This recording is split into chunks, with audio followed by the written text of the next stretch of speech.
নমস্কার বন্ধুরা, আপনাদের সবাইকে আমাদের ইউটিউব চ্যানেল ডাক্তার চৌধুরী ক্লিনিকে স্বাগত জানাই। আজকের বিশেষ পর্বে আমরা আলোচনা করব মহিলাদের এক গুরুত্বপূর্ণ সমস্যা, ভ্যাজাইনাল ইনফেকশন বা যোনি সংক্রমণ নিয়ে। আমাদের সঙ্গে আছেন বিশিষ্ট হোমিওপ্যাথিক চিকিৎসক ডাক্তার শ্যামল চৌধুরী, যিনি আজ এই বিষয়টি নিয়ে বিস্তারিত আলোচনা করবেন। স্বাগতম ডাক্তার বাবু, আপনি কেমন আছেন? ধন্যবাদ, আমি ভালো আছি। সকল দর্শকদের প্রতি শুভেচ্ছা জানাই। আজ আমরা এমন একটি বিষয় নিয়ে আলোচনা করব যা অনেক মহিলার মধ্যে দেখা যায়, কিন্তু লজ্জার কারণে অনেকে তা খোলামেলা বলেন না। সেটি হলো ভ্যাজিনাল ইনফেকশন। ডাক্তার বাবু, প্রথমেই জানতে চাই, ভ্যাজাইনাল ইনফেকশন বলতে আসলে কি বোঝায়? ভ্যাজিনাল ইনফেকশন হলো যোনি অঞ্চলে কোনো প্রকার ব্যাকটেরিয়া, ফাঙ্গাস বা ভাইরাস দ্বারা সংক্রমণ হওয়া। এর ফলে যোনি অঞ্চলে চুলকানি, জ্বালাপোড়া, দুর্গন্ধ বা স্রাব, ডিসচার্জ দেখা যায়। এর প্রধান কারণগুলো কি কি হতে পারে? হ্যাঁ, এর কারণ অনেক। অস্বাস্থ্যকর অভ্যাস বা অপরিষ্কার যোনি অঞ্চল, বেশি দিন ভেজা বা টাইট পোশাক পরা, অতিরিক্ত অ্যান্টিবায়োটিক ব্যবহার, হরমোনের ভারসাম্যহীনতা, যৌন সংক্রমণ, সেক্সুয়ালি ট্রান্সমিটেড ইনফেকশন, দুর্বল রোগ প্রতিরোধ ক্ষমতা। এই সংক্রমণ হলে মহিলারা কি ধরনের উপসর্গ অনুভব করেন?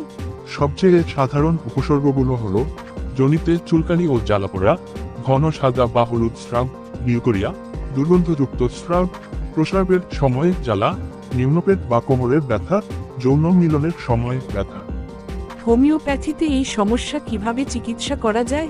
হোমিওপ্যাথিক চিকিৎসা এই সমস্যার মূল কারণ অনুযায়ী নির্ধারণ করা হয়।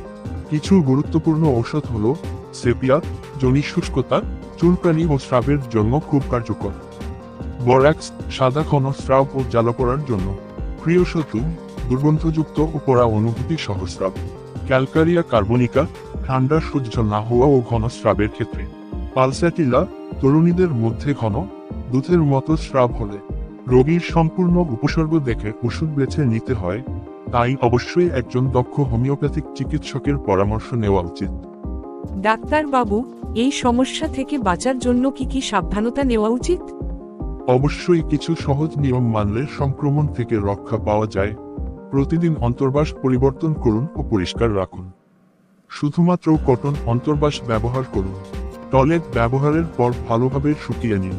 অতিরিক্ত রাসায়নিক সাবান বা স্প্রে ব্যবহার করবেন না। পর্যাপ্ত জল পান করুন ও পুষ্টিকর খাবার খান। ধন্যবাদ ডাক্তার বাবু, এত সুন্দর ও তথ্যপূর্ণ আলোচনা করার জন্য। আশা করি দর্শকরা এই ভিডিও থেকে অনেক উপকৃত হবেন।